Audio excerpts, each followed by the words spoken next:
আর ইউসুফ আলাইহিস সালাম স্বপ্নে দেখলেন যে 11টি তারা এবং চন্দ্র সূর্য সেজদা করছে ইউসুফ আলাইহিস সালামকে। সুবহানাল্লাহ বলেন।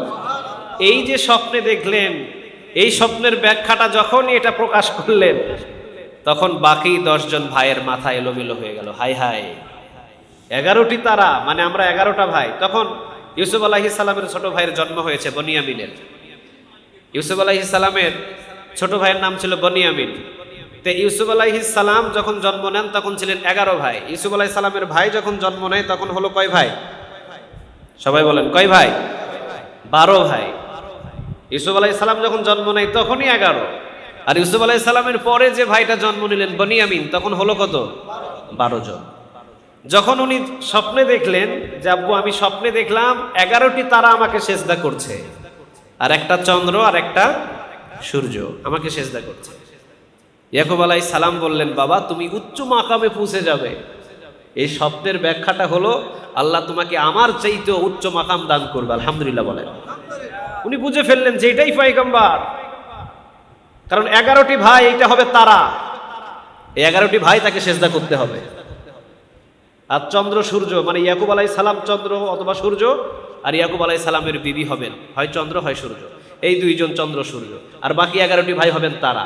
মোট 13 জন সেজদা করতে হবে।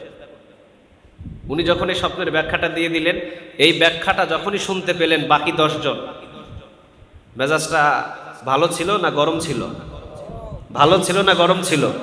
হিংসাতে জ্বলে উঠলো তারা, কিভাবে শেষ করা যায় এই দুনিয়া থেকে। এবার বাবাকে ফুসলায়, আপু আমরা যে ছাগল চড়াতে যাই, ইউসুফকে দেন না আমাদের সাথে, আমরা নিয়ে যাই। কয় না, ইউসুফ এখন ছোট, এখন দেওয়া যাবে না। দীর্ঘ লম্বা সময় ইউসুফ আলাইহিস সালামকে নিয়ে যাওয়ার জন্য খুব চেষ্টা করলেন, কিন্তু না, ইউসুফ আলাইহিস সালামকে দেয় না। হঠাৎ একদিন খুব জোরাজুরি করার পর ইউসুফ আলাইহিস সালামকে দিলেন, যাও তোমরা নিয়ে যাও। কিন্তু ইউসুফ আলাইহিস সালামকে যেই দিন দিয়ে দিলেন, ইয়াকুব আলাইহিস সালাম তার আগের রাতে একটা স্বপ্নে দেখলেন অসংখ্য নেকড়ে মিলে আমার ইউসুফকে তাড়া করছে। স্বপ্নে দেখলেন অসংখ্য নেকড়ে, নেকড়ে মানে শিয়ালগুলো, বুঝেন তো এগুলো? অসংখ্য নেকড়ে আমার ইউসুফকে তাড়া করছে, আর আমার ইউসুফ শুধু দৌড়ছে। ইউসুফ আলাইহিস সালামকে যখন দিলেন, ইয়াকুব আলাইহিস সালামকে দেওয়ার পরে ওই স্বপ্নের কথা খেয়াল হলো, হাই হাই করলাম কি, আমি তো গতকালকেই প্রায় স্বপ্নে দেখেছি আমার ইউসুফকে তাড়া করছে কিছু নেকড়ে, আমি মনে হয় ভুল করে ফেললাম। শুধু রাস্তার দিকে তাকিয়ে আছে, কখন আমার ইউসুফ ফিরে আসবে, ওইটাই শেষ যাওয়া। আর ফিরে আসে নাই, চলে গেলেন তিনি। সমস্ত ভাই মিলে ওকে মারলেন, ওকে ধরলেন, ওকে কাটলেন, সর্বশেষ ওকে কূপের ভিতরে ফেলে দিলেন। কোথায়? সবাই বলেন কোথায়? কূপের ভিতরে ফেলে দিলেন। 10 জন ভাই মিলে কূপের ভিতরে ফেলে দিলেন তাকে। যেই কূপের ভিতরে ফেলে দিলে পানি খাইতে খাইতে মরে যাবে, আর এই কূপের পানিটা হলো লবণাক্ত পানি, আর লবণাক্ত পানির ভিতরে মানুষ পড়লে ও বাঁচবে না, ও পড়ে যাবে আর ও মরে যাবে। আর ও মরে গেলে শেষ। 2টা ভেড়া জবহ করে ভেড়ার রক্ত জামার সাথে লাগিয়ে বাবার কাছে এসে বললেন যে আমরা খুব চেষ্টা করেছিলাম কিন্তু ইউসুফকে বাঁচাতে পারি নাই, ইউসুফকে নেকড়ে খেয়ে ফেলেছে। নবীদের কাছে কি কোনো কথা গোপন থাকে? কথা বলেন, নবীদের কাছে কি কোনো কথা গোপন থাকে? কারণ নবীর কাছে কথা পৌঁছায় তিনি কে? আল্লাহ। ইউসুফ আলাইহিস সালাম, ইয়াকুব আলাইহিস সালাম বুঝে ফেললেন যে নিশ্চিত আমার ইয়াকুবের উপরে অন্য কোনো নেকড়ে নয়, মানুষ নামীয় এই নেকড়েগুলোই আমার ইউসুফের উপরে ঝাঁপিয়ে পড়েছে। ইয়াকুব আলাইহিস সালাম দেখলেন রক্তমাখা জামা, কিন্তু জামা ছিঁড়া নাই। এরা আবার এত বেয়াকুবের বেয়াকুব, জামাতে রক্ত ভরাইছে কিন্তু জামা যে নেকড়ে হাঁচড়ে টাচড়ে ছিঁড়বে, এই ছিঁড়াছুড়ির কোনো দাগ নাই। ইয়াকুব আলাইহিস সালাম বললেন, যদি আমার ছেলেকে নেকড়ে খেয়েই ফেলে তাহলে জামার ছিঁড়া জায়গাগুলো কই? এবার বাকি 10 ভাই কয়, সর্বনাশ, ধরা খাইছি আজকে। তখন আর কোনো জবাব নাই, 10 ভাই মুখ বন্ধ করে চলে গেলেন। ইয়াকুব আলাইহিস সালামের বুঝতে দেরি হলো না, এই 10 জনাই কাজটা করেছে। ছুটলেন। দেখেন একজন পয়গম্বর সন্তানের প্রতি কতটা বেদনা। রাতের পর রাত, দিনের পর দিন ছুটলেন চতুর্দিকে। চতুর্দিকে ছুটলেন উনি, না কোনো জায়গায় ইউসুফকে খুঁজে পাওয়া যায় না। চতুর্দিকে হাঁটতে হাঁটতে খুঁজতে খুঁজতে ইউসুফ ইউসুফ বলে যখন চিৎকার দিচ্ছেন, নেকড়ের পালগুলো, একজন পয়গম্বরের কষ্ট দেখে নেকড়ের পালগুলো এসে ইয়াকুব আলাইহিস সালামের সামনে চিৎকার দিয়ে বলছেন, ইয়াকুব, নেকড়েদের অভিশাপ দিও না, আমরা নেকড়েরা আপনার মতো পয়গম্বর এবং আপনার সন্তানের মতো পয়গম্বরের একটা পশম ছিঁড়ার ক্ষমতা নাই। আমরা নেকড়ের জাতি, আমাদের অন্য জিনিসে থাবা দেওয়ার ক্ষমতা আছে, কিন্তু পয়গম্বরদের শরীরে এবং পয়গম্বরদের পশম আঘাত করার মতো আমাদের মতো নেকড়ের ক্ষমতা নাই। আমরা খাই নাই, আপনি অন্য জায়গায় খুঁজেন। উনি বুঝে ফেললেন যে নেকড়ের পাল খাই নাই, বোঝা যায় আমার সন্তানেরা যে কোনো একটা ভাবে আমার ইউসুফকে শেষ করে ফেলেছে। কয়েকদিন খুব কান্না করলেন উনি। ওনার কাছে ওহী আসলো, ইয়াকুব, আপনি কি ইউসুফকে বেশি ভালোবাসেন নাকি আল্লাহকে বেশি ভালোবাসেন? ইয়াকুব আলাইহিস সালাম বললেন, নিশ্চয়ই আমি আমার আল্লাহকে বেশি ভালোবাসি। তাহলে আপনি আল্লাহকে ভুলে ইউসুফের জন্য এত কাঁদছেন কেন? ইউসুফকে কিভাবে উচ্চ মাকামে পৌঁছাবে আল্লাহ, সেটা আল্লাহর ইচ্ছা। আপনি আপনার কাজ করে যান। ইউসুফ মরে নাই, এখনো জীবিত আছে, সুবহানাল্লাহ বলেন। ঠিক একইভাবে রাসূল সাল্লাল্লাহু আলাইহি ওয়াসাল্লাম যেই দিন জন্মগ্রহণ করেছিলেন, সেই দিন কাবার ভিতরে যতগুলো মূর্তি ছিল সব মূর্তিগুলো পড়ে ভেঙে ভেঙে উপর হয়ে পড়েছিল। একটা মূর্তিও দাঁড়ায় থাকতে পারে নাই, কারণ রাসূল আসছেন, আখিরি জামানার পয়গম্বর। শিরকিয়াত বন্ধ হয়ে যাবে আর কালেমার ঝান্ডা গেড়ে উঠবে, ঠিক না ভাই? ঠিক, এটাই ছিল তাদের প্রমাণ। ইয়াকুব আলাইহিস সালামের বংশে 11 জন সন্তান, তারপরে 12 জন, 10 জন সন্তান জন্ম নিয়েছিল। কারণ ইউসুফ আলাইহিস সালাম আর বনিয়ামিন এরা 2 জন ভাই ছিলেন। তো ইউসুফ আলাইহিস সালামের ছোট ভাই ছিল বনিয়ামিন। তো ইউসুফ আলাইহিস সালাম আসার আগে সন্তান ছিল ইয়াকুবের কয়জন? 10 জন। কয়জন? 10 জন। 11 নম্বরে ইউসুফ আলাইহিস সালামের জন্ম হলো। ইউসুফ আলাইহিস সালামের জন্মের দিনেই বুঝতে পেরেছেন ইয়াকুব আলাইহিস সালাম, এটাই হবে আমার একজন রাসূল। চিৎকার দিয়ে পড়েন সুবহানাল্লাহ। বাপ বুঝতে পারে, কারণ ইউসুফ নামটা ইয়াকুব আলাইহিস সালাম জোস করে নাই। ইয়াকুব আলাইহিস সালাম ইউসুফ যে নাম, এই নামকরণটা ইয়াকুব আলাইহিস সালামের মন থেকে আসে নাই, কে পাঠিয়েছেন? এতেই বোঝা হয়ে গেছে যে না, এটা আমার ওই 10 জন সন্তানের মতো না, এটা একটু আলাদা, এটা নিশ্চয়ই পয়গম্বর হবে। তো ছোটবেলা থেকেই ইয়াকুব আলাইহিস সালাম ইউসুফের দিকে আলাদাভাবে নজর দিতেন। আর ইউসুফ আলাইহিস সালাম ছিলেন পৃথিবীর সকল মানুষদের থেকে সুন্দর, আলহামদুলিল্লাহ বলেন। তবে আমার রাসূল থেকে বেশি সুন্দর নয়। হাদিসের বর্ণনায় পাওয়া যায় ইউসুফ আলাইহিস সালাম ছিলেন সাদা সুন্দর, আর রাসূল সাল্লাল্লাহু আলাইহি সাল্লাম ছিলেন লাবণ্য সুন্দর। লাবণ্য সুন্দরের দিকে তাকালে চোখটা জুড়িয়ে যায়, আর সাদা সুন্দরের দিকে যখন আপনি তাকাবেন তখন আপনার চোখে ঝিলিক লেগে চোখটা অন্ধকার হয়ে যায়। চোখটা কি হয়ে যায়? অন্ধকার হয়ে যায়।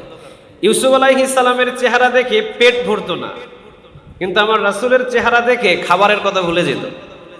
সুবহানাল্লাহ। বাড়িতে গিয়ে বললেন, সাহাবীদের যখন পেটে ক্ষুধা লাগতো মসজিদে নববীতে চলে আসতেন, রাসূলের চেহারা দেখতেন। রাসূলের চেহারার দিকে তাকাইতে তাকাইতে আসরের নামাজ শুরু হতো, আসর শেষ আবার রাসূলের চেহারা দেখতেন। মাগরিব হতো, ইশা হতো, তোমরা বাড়ি যাইবা না? কয় না ইয়া রাসূলুল্লাহ, ঘরে তো খাবার নাই, আপনার চেহারা দেখছি, খাবারের কথা ভুলে গেছি।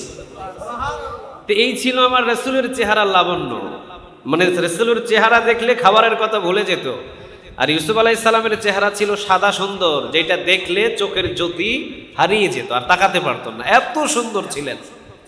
তবে ইউসুফ আলাইহিস সালাম থেকে হাজার কোটি গুণ বেশি সুন্দর মুহাম্মদ সাল্লাল্লাহু আলাইহি ওয়াসাল্লাম। ইউসুফ আলাইহিস সালাম ছোটবেলা থেকেই ছিলেন অত্যন্ত বেশি সুন্দর, দেখেই অবাক, হায় হায় আমার সন্তান এত সুন্দর। এই যে সুন্দর লাবণ্য চেহারা, ইয়াকুব আলাইহিস সালাম একটু চুমা দেয়, একটু আদর করে, 10 জন সন্তান দেখে হিংসা করে। কিন্তু ইয়াকুব আলাইহিস সালাম তো সব সন্তানদেরই বেশি ভালোবাসেন। এইটা একটু বেশি সুন্দর, এই জন্য বাকি 10টার কলিজায় কি হয়? হিংসা জাগে। এই যে শত্রুতা শুরু হলো, ইয়াকুব আলাইহিস সালাম এবার সন্তানটারে ভালোবাসতে পারে না, আদরও করতে পারে না, চূড়ান্ত বিপদে পড়লেন। ইয়াকুব আলাইহিস সালাম সফর করে চলে আসলেন তার বাবার স্থানে, কারণ তার বাবা ইসহাক আলাইহিস সালাম যেখানে ছিলেন, ইসহাক আলাইহিস সালাম যখন দুনিয়া থেকে বিদায় হয়ে চলে গেলেন, তখনই ইয়াকুব আলাইহিস সালাম ইসহাক আলাইহিস সালামের বাড়িতে আসলেন। নিজের বাবার বাড়িতে এসে দাওয়াতি কাজ শুরু করলেন। ইয়াকুব আলাইহিস সালামের একজন বোন ছিল। কি ছিল বলেন তো দেখি? একজন বোন ছিল। ইয়াকুব আলাইহিস সালাম চিন্তা করলেন, বাকি 10 জন সন্তান আমার ইউসুফকে দেখে একটু হিংসা করে, ঠিক আছে, ইয়াকুব আমার বাড়িতে থাকবে না।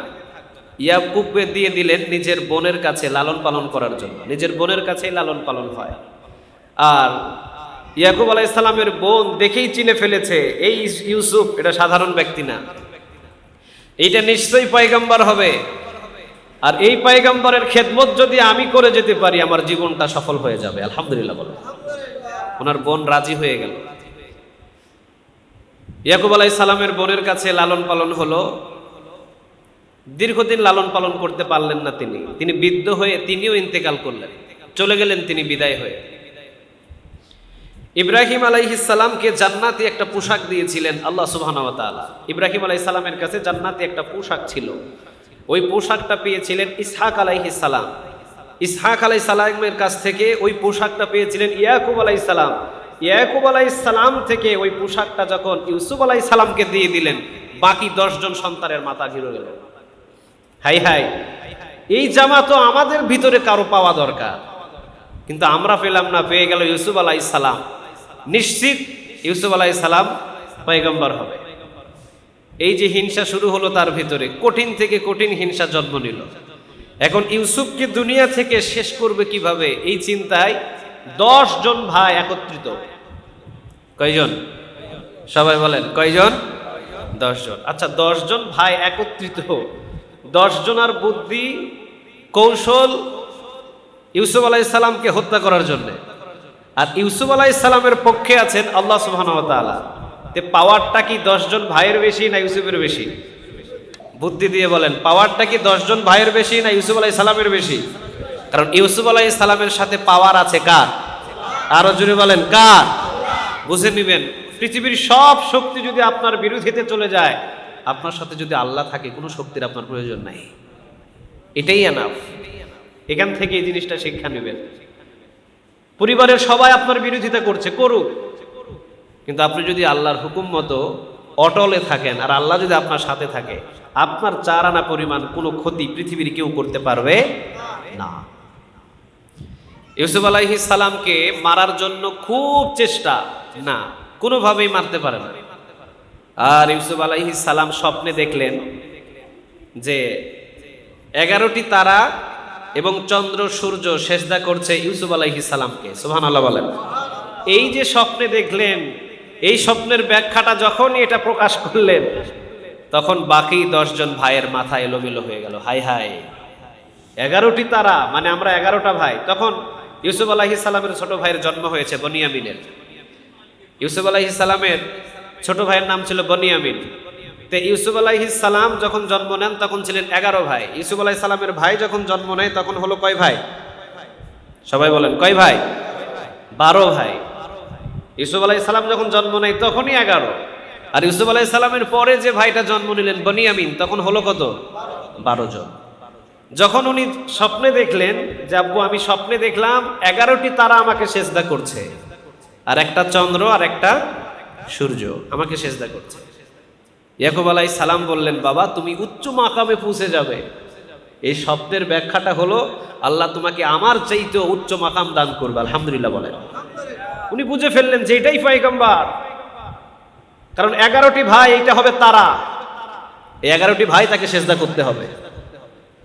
আর চন্দ্র সূর্য মানে ইয়াকুব আলাইহিস সালাম চন্দ্র অথবা সূর্য, আর ইয়াকুব আলাইহিস সালামের বিবি হবেন হয় চন্দ্র হয় সূর্য, এই 2 জন চন্দ্র সূর্য, আর বাকি 11টি ভাই হবেন তারা। মোট 13 জন সেজদা করতে হবে।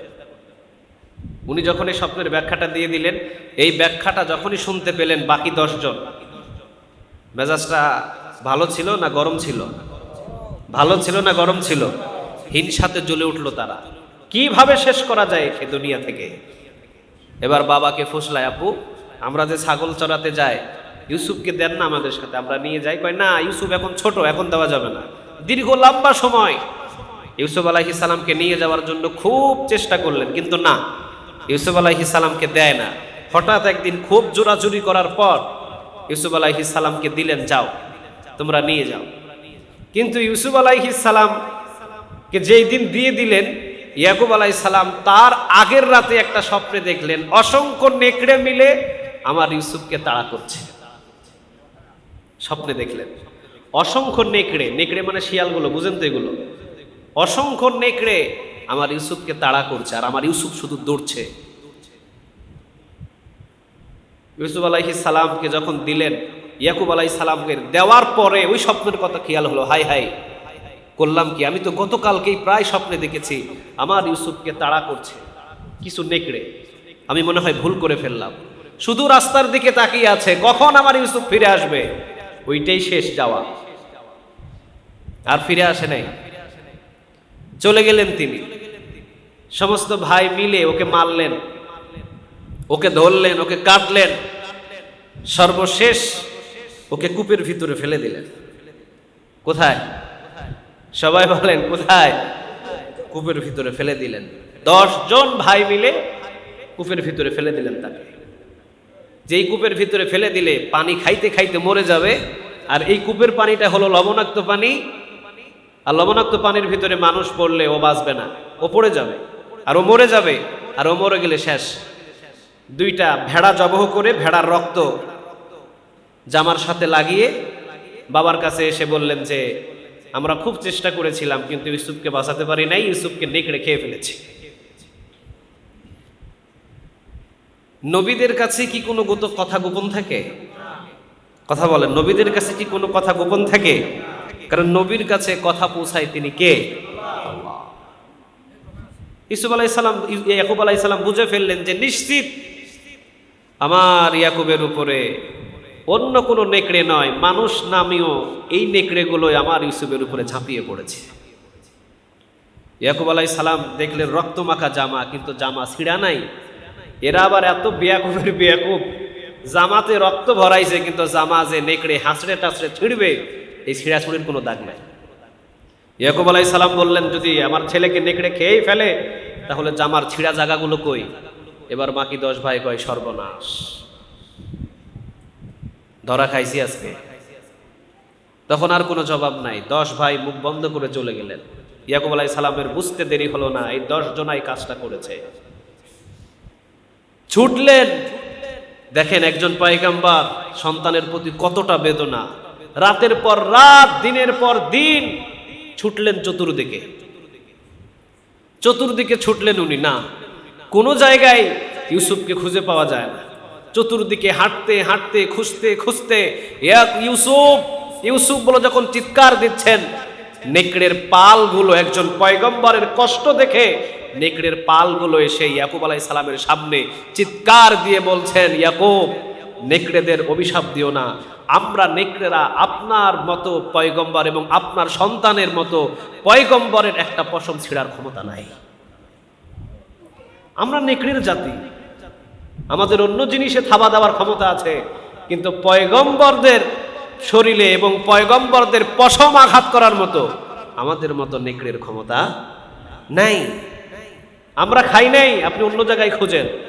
উনি বুঝে ফেললেন যে নেকড়ের পাল খাই নাই, বোঝা যায় আমার সন্তানেরা যে কোনো একটা ভাবে আমার ইউসুফকে শেষ করে ফেলেছে। কয়েকদিন খুব কান্না করলেন উনি। ওনার কাছে ওহী আসলো, ইয়াকুব আপনি কি ইউসুফকে বেশি ভালোবাসেন নাকি আল্লাহকে বেশি ভালোবাসেন? ইয়াকুব আলাইহিস সালাম বললেন, নিশ্চয়ই আমি আমার আল্লাহকে বেশি ভালোবাসি। তাহলে আপনি আল্লাহকে ভুলে ইউসুফের জন্য এত কাঁদছেন কেন? ইউসুফকে কিভাবে উচ্চ মাকামে পৌঁছাবে আল্লাহ, সেটা আল্লাহর ইচ্ছা, আপনি আপনার কাজ করে যান। ইউসুফ মরে নাই, এখনো জীবিত আছে, সুবহানাল্লাহ বলেন। তারপরও সন্তান তো, কাঁদতে কাঁদতে উনি অন্ধ হয়েছে। কয়েকটা ঘটনা এসেছে এখানে। কয়েকদিন যাবত ইউসুফ আলাইহিস সালামকে খুঁজে খুঁজে খুঁজে খুঁজে পান নাই। মিশরে যাচ্ছেন একজন ব্যবসায়িক, আর মিশরে যাওয়ার সময় ব্যবসায়িক পথের ভিতরে চিন্তা করলেন একটা কূপ, যে একটা কূপ পাইলে, কুয়া পেলে সেখান থেকে পানি উঠাবো। কিন্তু ওই কুয়াটা ছিল ইউসুফ আলাইহিস সালাম যেই কূপে পড়েছিলেন ওই কূপ। উনি বুঝতে পারলেন যে এই কূপের পানি তো লবণাক্ত, এই কূপের পানি আমরা এর আগেও তুলেছি, খাইতে পারি না, চলো এই কূপ থেকে সামনের কূপে যায়। কিছু মানুষ বলল যে না, এই কূপ থেকে সামনের কূপে না, এই কূপেই পানি তুলেন, আমরা না খাইতে পাইলেও আমাদের পশুগুলো তো খাইতে পারবে। কয় আরে না, এখান থেকে সামনে চলো, এখান থেকে মাত্র 15 থেকে 20 মিনিট পরে আমরা কূপ পাবো, সেখানে মিষ্টি পানি, সেখানে যাব। যখনই পা দিলেন এত জোরে একটা বালু হাওয়া ভেয়ে আসলো, সামনের দিকে যাওয়ার আর কোনো ক্ষমতা নাই। হাওয়াটা কে দিয়েছিলেন? আল্লাহ বুঝিয়ে দিয়েছেন, না এখান থেকে যাইতে পারবি না, এখানেই খাইতে হবে তোদের, কারণ তোদের সাথে আমি আমার ইউসুফকে মিশরে পাঠাবো। সুবহানাল্লাহ বলেন। ইউসুফ আলাইহিস সালাম কূপের ভিতরে বসে আছেন, আর কূপের ভিতরে পানি নাই। জিবরিল আলাইহিস সালাম যখন ইউসুফকে কূপের ভিতরে ফেলা হয়েছে, ইন দ্য মিন টাইম জিবরিল আলাইহিস সালাম বলেছেন 3 সময় আমি সবচেয়ে দ্রুত পৃথিবীতে এসেছি। কয় সময়? সবাই বলেন কয় সময়? 3 সময়। 1 নাম্বার, যেই দিন ইউসুফকে কূপের ভিতরে ফেলে দেওয়া হয়েছিল, আল্লাহ সুবহানাহু ওয়া তাআলা আমাকে যখনই আদেশ দিয়েছেন, এত দ্রুতভাবে এসে আমি নিচে পাথর দিয়ে চাড়া দিয়েছি, এত দ্রুত পৃথিবীতে আর আমি একবারও আসিনি। সুবহানাল্লাহ বলেন। বাকি 2 বার অন্যান্য জায়গায় এসেছেন। ভিতরে নিচে পাথর দিয়ে বা তক্তা দিয়ে উনাকে চেড়ে তক্তার উপরে বসিয়ে রেখেছেন, কারণ উনি একজন পয়গম্বর হবে, উম্মতদেরকে নাজাত দিবে। এই পয়গম্বরের ক্ষতি হয়, আল্লাহ কি কখনো চায়? কথা বলেন, চায়? চায় না। সবাই বললেন ঠিক আছে, তাহলে এখানে পশুগুলো বেঁধে কূপের ভিতরে নেমে দাও। কূপের ভিতরে একজন যখন বালতিটা নামিয়ে দিলেন, মনে করলেন হ্যাঁ বালতি ভর্তি পানি হয়েছে, চাড়ার সময় দেখে ওজন বেশি। কিরে এত ওজন কেন? একজনে চাড়তে পারে না, 2 জন 3 জন মিলে টাইনা টাইনা টাইনা টাইনা যখন উপরের দিকে টানে, বালতির সাথে চন্দ্রের চাইতেও সুন্দর একটা যুবক উঠে এসেছে।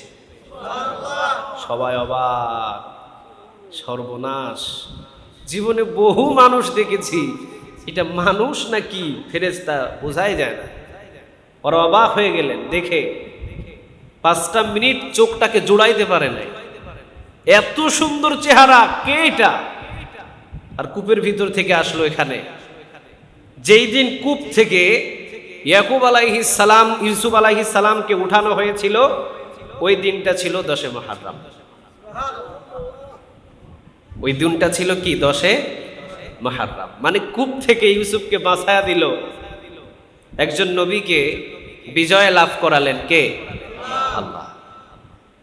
তাহলে এটা কি আনন্দের খবর না দুঃখের খবর? কথা বলেন, আনন্দের না দুঃখের? ওনাকে কূপ থেকে উঠায়া দিলেন, বিজয়ের খবর, আনন্দের খবর। একজন পয়গম্বরকে নাজাত দিয়ে দিলেন, কূপ থেকে তুললেন। উঠানোর পর সবাই অবাক, হায় হায় এত সুন্দর সন্তান, নিশ্চয়ই এটা কোনো সাধারণ না, এটা জিন হবে। তখন উনি বললেন না, আমি জিন না, আমি মানুষ। তোমার নাম কি?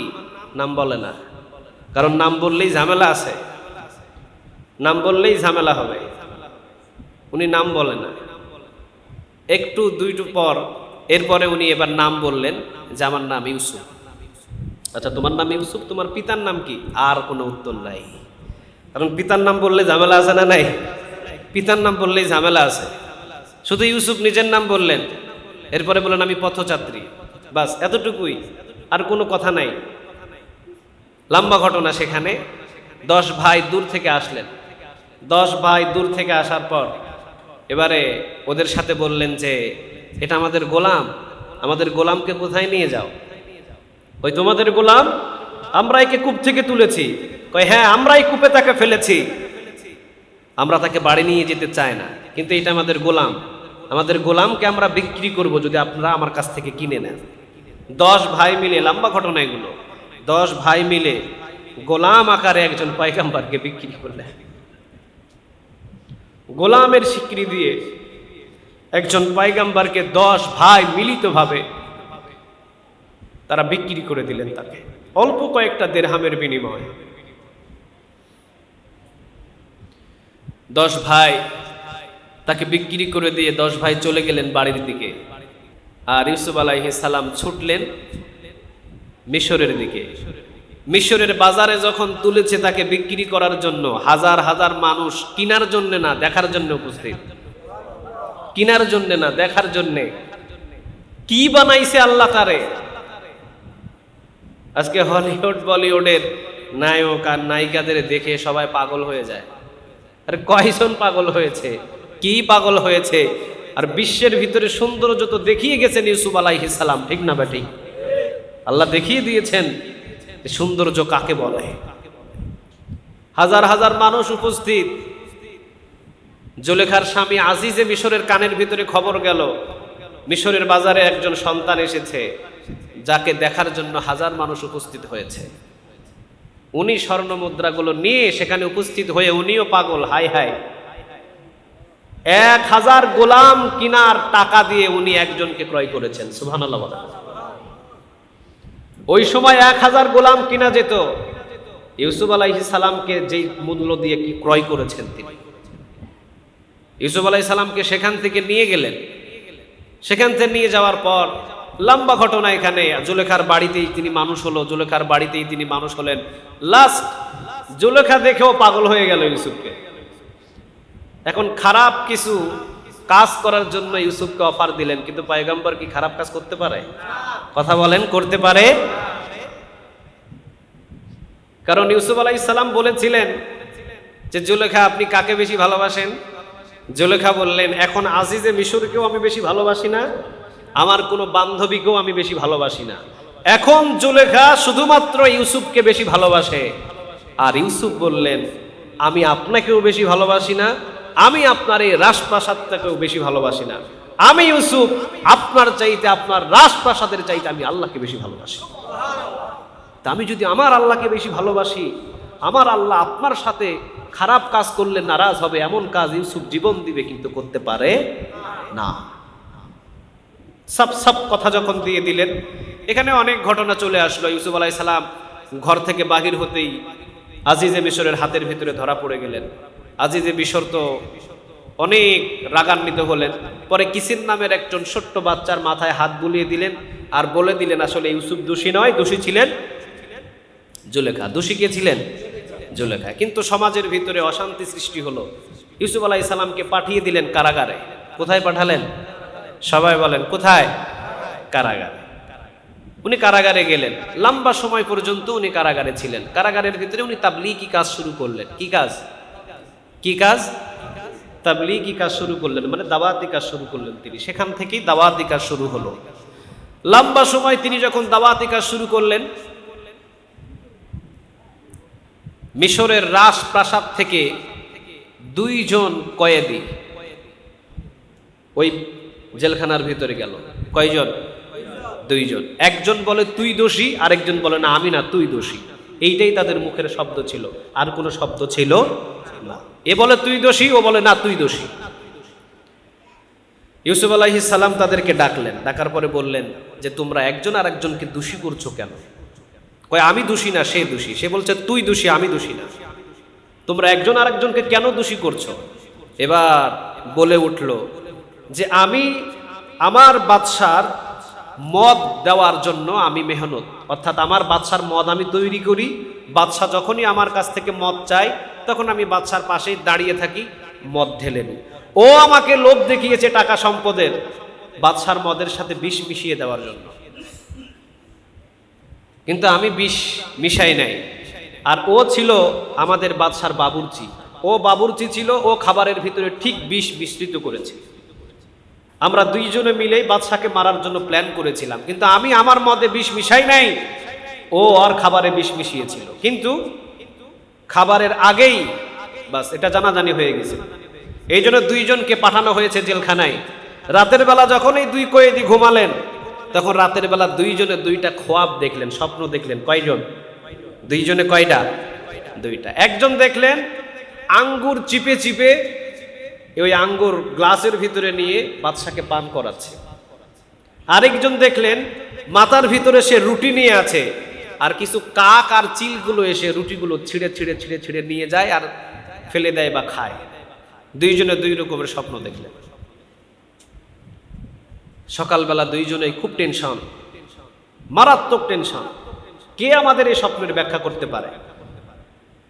কিন্তু যখন দেখলেন একজন গোলাম এই জেলখানার ভিতরে আছে, নাম হলো ইউসুফ, তে সবাই ওরা দুইজনে চিন্তা করলেন যে ওর কাছে গিয়ে বলা যায়, কারণ ও খুব আল্লাহওয়ালা, ও খুব দিনদার, ও সবসময় ভালো কথা বলে, চলো ওর কাছে গিয়ে বলি। তখন তার পাশে বসে এবার বলছে, আমি একটা স্বপ্ন দেখেছি, আমার স্বপ্নের ব্যাখ্যা করে। ও বলছে, আমিও দেখেছি, আমারটা ব্যাখ্যা করে। দুইজনের স্বপ্ন, লম্বা ঘটনা আমি সংক্ষিপ্ত করে বলছি। দুইজনের স্বপ্নের কথা ইউসুফ আলাইহিস সালাম শুনলেন। আর ইউসুফ আলাইহিস সালাম যে স্বপ্নের ব্যাখ্যা করতেন, এটা ইউসুফের জ্ঞান দিয়ে নয়, ইউসুফ আলাইহিস সালামকে স্বপ্নের ব্যাখ্যা করার ক্ষমতা দিয়েছিলেন তিনি কে? এটাও এক প্রকারের ওহী ছিল। ইউসুফ আলাইহিস সালাম যে স্বপ্নের ব্যাখ্যা করতেন, আল্লাহর হুকুম না আসা পর্যন্ত ইউসুফ কখনো ব্যাখ্যা করত না। প্রথমজন স্বপ্নে দেখলেন, আমি স্বপ্নে দেখেছি আমি আঙ্গুর চিপে চিপে একটা গ্লাসের ভিতরে নিয়ে এই গ্লাসের আঙ্গুরের রসগুলো আমি আমার বাদশাকে পান করছি। ইউসুফ আলাইহিস সালাম মুস্কি হাসি দিলেন। দ্বিতীয় জন স্বপ্নে দেখলেন যে আমি আমার মাথায় করে রুটি নিয়ে যাচ্ছি, আমার রুটি চিলগুলো এসে নিয়ে নিয়ে চলে যায়। এটা আমি দেখলাম। ইউসুফ আলাইহিস সালাম তার কথায় খুব কষ্ট পেলেন। এখন বললেন, আমাদের ব্যাখ্যা দেন। ইউসুফ আলাইহিস সালাম প্রথম জনার ব্যাখ্যা দিলেন যে তুমি যে আঙ্গুর চিপে চিপে গ্লাসের ভিতরে নিয়ে তুমি যে তোমার বাদশাকে পান করাচ্ছ, তুমি 3 দিনের ভিতরেই এই জেলখানা থেকে বাহির হয়ে তুমি আবার পুনরায় বাদশাকে মদ পান করানোর জন্য যেই কাজে নিয়োজিত ছিলে ওই কাজেই তোমাকে নিয়ে যাওয়া হবে। সুবহানাল্লাহ বলেন। তোমাকে বেকসুর খালাস করে দেওয়া হবে, তোমাকে আগের কাজটাই ফিরিয়ে দেওয়া হবে। আর 3 দিনের ভিতরে তোমাকে বাহির করে শুলিতে ঝোলানো হবে। এরপর তোমার পায়ের রগ কেটে দেওয়া হবে, হাতের রগ কেটে দেওয়া হবে এবং তোমাকে বেঁধে রাখা হবে ওই শুলিতে। আর তোমার মগজগুলো পচে দুর্গন্ধ হবে, তখন কাক আর চিলগুলো এসে তোমার মাথা থেকে ওগুলো টেনে ছিঁড়ে ছিঁড়ে নিয়ে গিয়ে খাবে। দুইটা স্বপ্নের ব্যাখ্যা দুইভাবে দিলেন। 3 দিনের ভিতরেই দুইজনের স্বপ্নের ব্যাখ্যা 1 ইঞ্চিও 19-20 হয় নাই, দমে দমে মিলে গেছে। আলহামদুলিল্লাহ বলেন। 1 ইঞ্চিও ভুল হয় নাই। একজন মারা গেলেন, একজন কি ছিলেন? একজন তো মারা গেলেন, আরেকজন জীবিত ছিলেন। উনি বাদশার মদ দেওয়ার জন্য উনি উপস্থিত। উনি আগের চাকরিতে ফিরে গেলেন, বাদশা দুনিয়া থেকে বিদায় হয়ে গেলেন। বাদশার সন্তান আবার বাদশার চেয়ারে বসলেন। লম্বা ঘটনা। উনি যেই দিন বাদশার চেয়ারে বসলেন 40 দিন বা 1 মাসের ভিতরেই উনি একটা খোয়াব দেখলেন, উনি একটা স্বপ্ন দেখলেন। নীল নদের ভিতরে 7টি গরু মোটা তাজা আর 7টি গরু শুকনা। 7টি মোটা তাজা গরু 7টি চিকন গরুকে গিলে খেয়ে ফেলছে। উনি এই স্বপ্নটা দেখলেন। দেখার পর উনি এই স্বপ্নটা, যারা পণ্ডিত ছিলেন ওই সময়ের ভিতরে, ওই পণ্ডিতদেরকে জিজ্ঞাসা করলেন রাজদরবারে। পণ্ডিতরা বলছেন, না, এই স্বপ্নের কোনো ব্যাখ্যা নাই। দ্বিতীয় রাতে উনি আবার আরেকটা স্বপ্ন দেখলেন, 7টি তরতাজা গমের শীষ আর 7টি শুকনা শীষ। শুকনা শীষ দাঁড়িয়ে আছে আর তরতাজা শীষগুলো পেঁচিয়ে পেঁচিয়ে 7টি শীষকে গিলে ফেলছে। উনি এই স্বপ্নে দেখলেন। 2 দিনের স্বপ্ন দেখে উনি বুঝতে পারলেন যে আমার স্বপ্নের অবশ্যই ব্যাখ্যা আছে, আমার স্বপ্ন ব্যাখ্যাহীন হতে পারে না। তোমরা ব্যাখ্যা করো, আর তোমরা যদি ব্যাখ্যা না করো তাহলে তোমাদের বেতন ভাতা কেটে নেওয়া হবে, তোমাদের খাবার বন্ধ করা হবে, তোমাদেরকে মরুভূমির ভিতরে পাঠানো হবে। চাপ যখন সৃষ্টি করলেন, তখন ওই যে বিগত বছর আগে জেলখানার ভিতরে যে কয়েদি ছিল বাদশাকে মদ পান করাতেন, উনি এখন বাদশার কানে কানে গিয়ে বলে, আমার কাছে একজন স্বপ্নর ব্যাখ্যাকারী আছে, আপনি যদি আমাকে অনুমতি দেন তাহলে আমি তার কাছে স্বপ্নের ব্যাখ্যা নিয়ে আসতে পারি। তবে এরা আপনার স্বপ্নের ব্যাখ্যা দিতে পারবে না। বাদশাহ বললেন ঠিক আছে, তুমি চলে যাও। উনি দৌড় দিয়ে চলে গেলেন ঠিক ওই কারাগারে ইউসুফ আলাইহিস সালামের কাছে। ইউসুফ আলাইহিস সালামের কাছে গিয়ে জিজ্ঞাসা করলেন, আমাদের বাদশাহ স্বপ্ন দেখেছে 60টি মোটা তাজা গরু আর 60টি খিটখিটে চিকন গরু, মোটা তাজা গরুগুলো চিকন গরুকে গিলে খাচ্ছে। পরের রাতে স্বপ্নে দেখলেন 60টি মোটা তাজা শীষ গমের এবং 60টি শুকনা শীষ, মোটা তাজা শীষগুলো শুকনা শীষদেরকে গিলে খাচ্ছে। উনি মুচকি হাসি দিয়ে বললেন, এই স্বপ্নের ব্যাখ্যা আমার কাছে আছে, তাহলে আপনি বলে দেন। উনি বললেন, 7 বৎসর অসংখ্য ফসল ফলাদি ফলবে এই মিশরের ভূমিতে, কিন্তু বাকি 7 বৎসর কোনো ফসল ফলাদি আসবে না, পানি হবে না, বৃষ্টি হবে না, অভাব আর অনটন থাকবে। এই 7 বৎসর যে ফসল ফলাদি হবে, এই 7 বৎসর ফসল ফলাদিগুলো মজুদ করে রেখে দিতে হবে। পরের যে 7 বৎসর অভাব অনটন আসবে, এই ফসল ফলাদিগুলো মজুদ করা গোডাউনে রাখাগুলো বাকি 7 বৎসর ব্যবহার করতে হবে। কথাটা যখনই বাদশাহ শুনলেন, তখনই বাস বাদশাহ এবারে বললেন যে এটাই হলো আমার আসল স্বপ্নের ব্যাখ্যা, তবে এই পণ্ডিতগুলো আমার ব্যাখ্যা দিতে পারবে না। তাহলে ওই লোকটা কোথায় যে আমার স্বপ্নের ব্যাখ্যা দিল? উনি বললেন ওই লোকটা কারাগারে। এমন স্বপ্ন ব্যাখ্যাকারী সে কারাগারে কেন? সে কারাগারে কেন? তাকে বাহির করে নিয়ে আসা হোক। ব্যাস নিয়ে যাওয়া হলো তাকে। ইউসুফকে বলা হলো, ইউসুফ আপনি বাহিরে আসেন। তখন ইউসুফ আলাইহিস সালাম বললেন, না আমি তো বাহিরে যাব না। কেন আপনি বাহিরে আসবেন না? তা আমি যে অপরাধ করেছি, যে অপরাধের দাগ আমাকে দেওয়া হয়েছে, সেটা সত্য না সেটা মিথ্যা, এটাকে যাচাই করতে হবে, ঠিক না ঠিক? আগে যাচাই করতে হবে।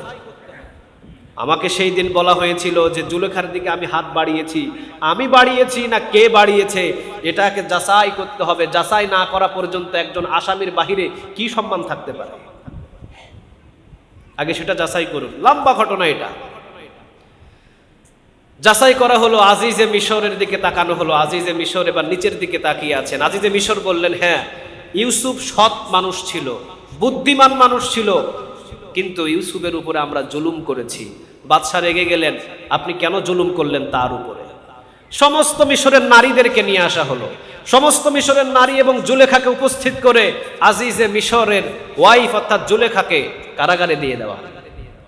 চিন্তা করে দেখেন, জুলেখা পর্যন্ত কারাগার, এবং মিশরের সমস্ত ধনী ধনী নারীগুলোকে কারাগারে দেওয়া হলো, আর ইউসুফকে মুক্ত করে দেওয়া হলো। সুবহানাল্লাহ বলেন।